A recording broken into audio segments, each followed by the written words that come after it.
To read along with the story on track 1, open the book to the title page. Each time you hear this sound, turn the page. Now let's begin the story.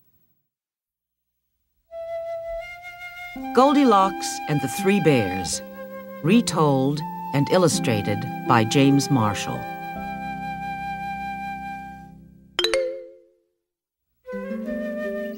Once there was a little girl called Goldilocks. "What a sweet child," said someone new in town. "That's what you think," said a neighbor.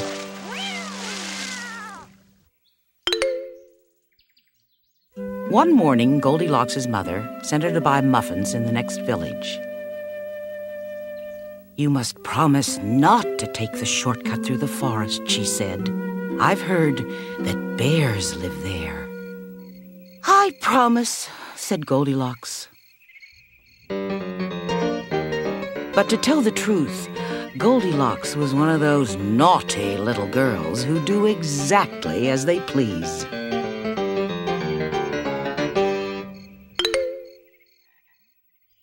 Meanwhile, in a clearing deeper inside the forest, in a charming house all their own, a family of brown bears was sitting down to breakfast.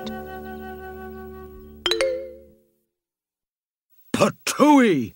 cried big old Papa Bear. "This porridge is scalding. I've burned my tongue." "I'm dying!" cried Baby Bear. "Now, really," said Mama Bear, who was of medium size, "that's quite enough." "I know," said Papa Bear. "Why don't we go for a spin while the porridge is cooling?" "Excellent," said Mama Bear. So they got on their rusty old bicycle and off they went. A few minutes later, Goldilocks arrived at the bear's house. She walked right in without even bothering to knock. On the dining room table were 3 inviting bowls of porridge. "I don't mind if I do," said Goldilocks, helping herself to the biggest bowl.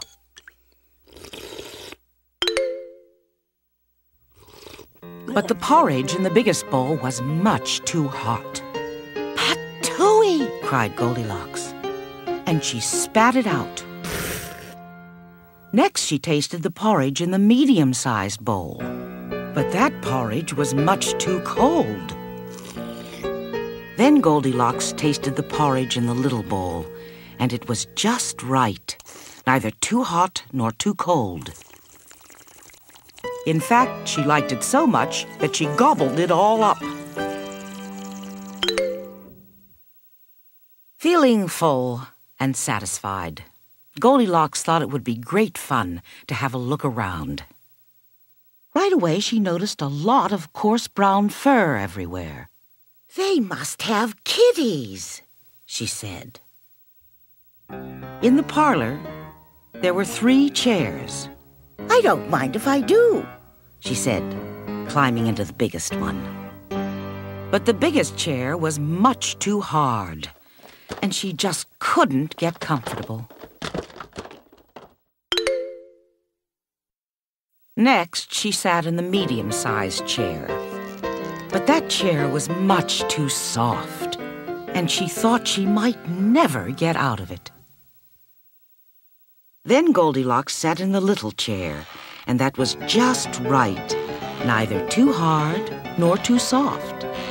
In fact, she liked it so much that she rocked and rocked until the chair fell completely to pieces.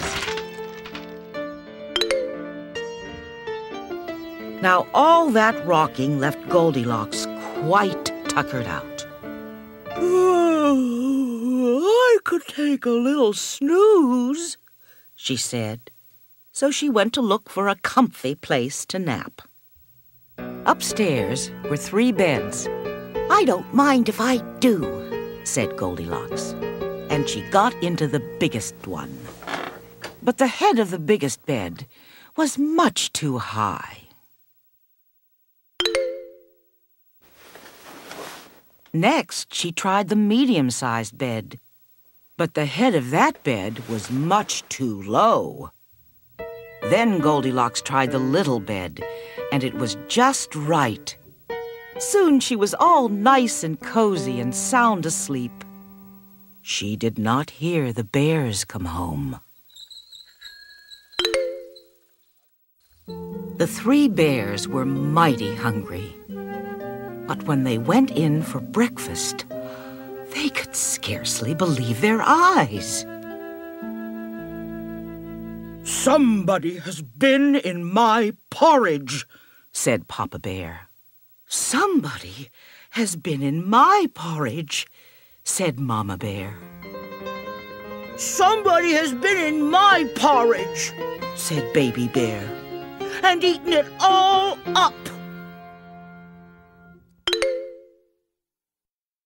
In the parlor, the 3 bears were in for another little surprise. "Somebody has been sitting in my chair," said Papa Bear.